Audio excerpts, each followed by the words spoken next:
Hi everyone, this week's golf video tip is on how to play a ball that's in a water hazard or a lateral water hazard. That's rule 26. There's actually two different hazards. They're defined by red or yellow lines. A regular water hazard is defined with a yellow line, and a lateral water hazard is defined with a red line. It's important to know the two differences because there is different options for the two different hazards. First, we're going to talk about the regular water hazard, which is defined by a yellow line. We're over here at number 14. This is one of two places on the golf course that we have hazards defined by yellow lines. 14 comes into play often. We have questions a lot, and that's why we're going to start with this one.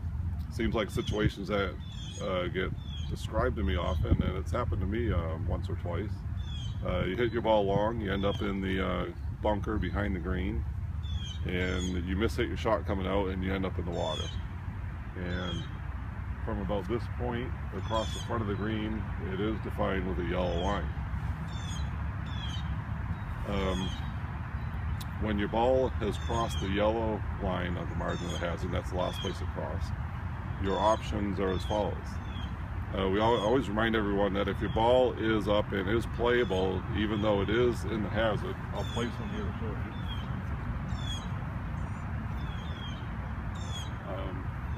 Let's say that's your ball there. You're inside the hazard line, but obviously that ball is playable.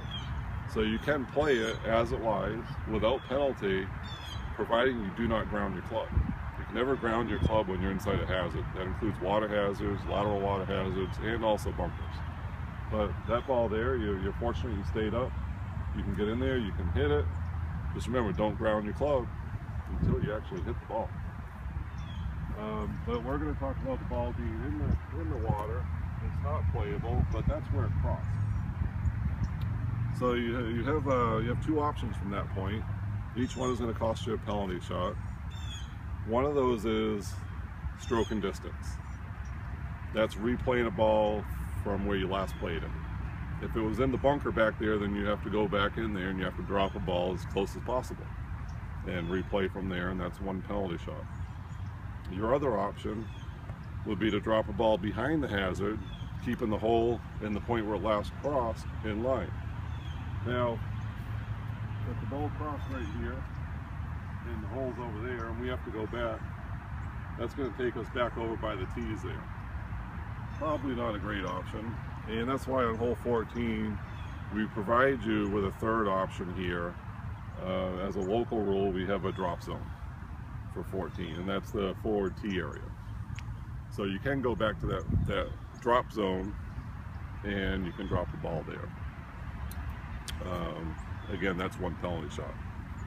So with the yellow line, one stroke penalty, play a ball from where you last played from, drop a ball there, or keep the point where it crossed the margin in the hole and go behind the hazard with no limit to how far back you go, providing you keep the spot in the hole on the same line. Now the other area is number 5 where we have a yellow. So that option does come into play there. You go back over by the fairway side and you can drop the ball there. Now let's talk about the yellow line. These are the lines that we have most often around the hazards here, and most often you'll see red lines at other golf courses as well. These are the lateral water hazards. Now the lateral water hazard provides you with a couple additional options. You have the same option, again, if your ball is up in the hazard, it's in the margin, but it's playable, play it without penalty, just don't ground your club. If your ball is not playable, it's in the water, again, stroke and distance, you can go back to where you last played from, drop a ball there, one penalty shot. 2, you can keep the point where it last crossed, and you can go as far back just like you can with the yellow line.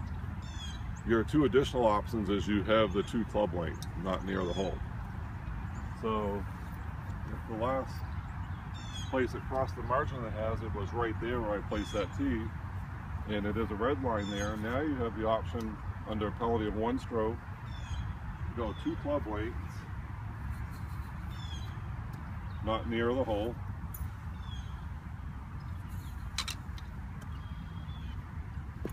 and drop a ball there.